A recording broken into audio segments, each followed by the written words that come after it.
Not many of us would consider the book of Job to be our favorite book of the Bible. It seems so dark and foreboding, full of misery, and contains an element that we hope is not true. That God allows Satan to test us to the limits of our abilities. And to every life, tragedy happens. But usually not as much tragedy as what happened to Job. Someone who is portrayed as completely devoted to God and innocent of any wrongdoing. Once a prosperous family man, all of his wealth, all of his livestock, cattle and sheep and camels are taken away. Even his children are killed in a violent windstorm. If we are willing to consider it, we are not that far removed from those things that happened to Job, only in a modern context. Our influence, our affluence, which makes our lives comfortable, could be taken away with the loss of our job and with a stock market crash. All of our possessions could be destroyed in a fire or a flood, as we are seeing happen frequently these days. Our family members could be taken away from us, as is happening with those who contract the coronavirus and are isolated and cannot be seen, maybe ever again.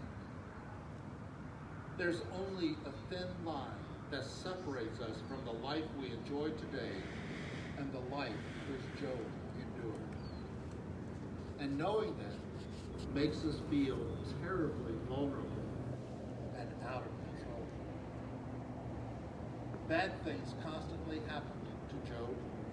His friends can only surmise that Job has done something to make God angry at him. So he should abandon this God who is seemingly punishing him. Don't those thoughts go through our minds too when something bad happens? Why is God punishing me? What am I being punished for? At the beginning of his trials, Job makes one of his more noted statements. Naked I came forth from my mother's womb, and naked shall I go back again. The Lord gave, and the Lord has taken away. Blessed be the name of the Lord. And then throughout the rest of the story, Job demonstrates how strongly he believes what he said. He is not being punished, but is being given the opportunity to show the world how faithful he is to God. It is in our trials that we exhibit true love. I want to believe all of this, but I have a hard time living. Growing up in a poor family with a mother who was sick much of the time, I tried to push myself away from that past by avoiding the poor and the sick. I surrounded myself with all kinds of signs of wealth and health to wall off any semblance of those conditions. And yet, at the peak of my wealth-producing years, God plucked me out of the rat race and began leading me precisely into working with the poor and the sick.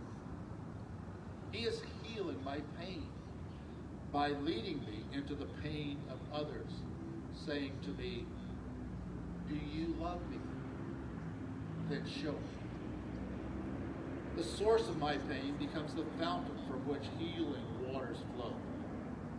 Now, I'm nowhere near the example which Job was.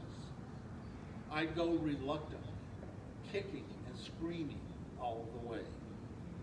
I stick my big toe in the water to see if it is too hot or too cold.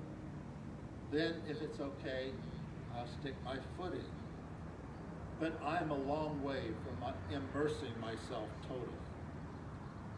I use my wife, Mary, to go before me or alongside of me to show me that it is safe to go into the water, and how to enjoy the water, maybe leading to that day when being with the poor and the sick will become the source of seeing God in this world. The book of Job is a beautiful and inspirational story of someone who believes in the love which God has for him, travels into the pit of hell to prove that love, and then is lifted up once again.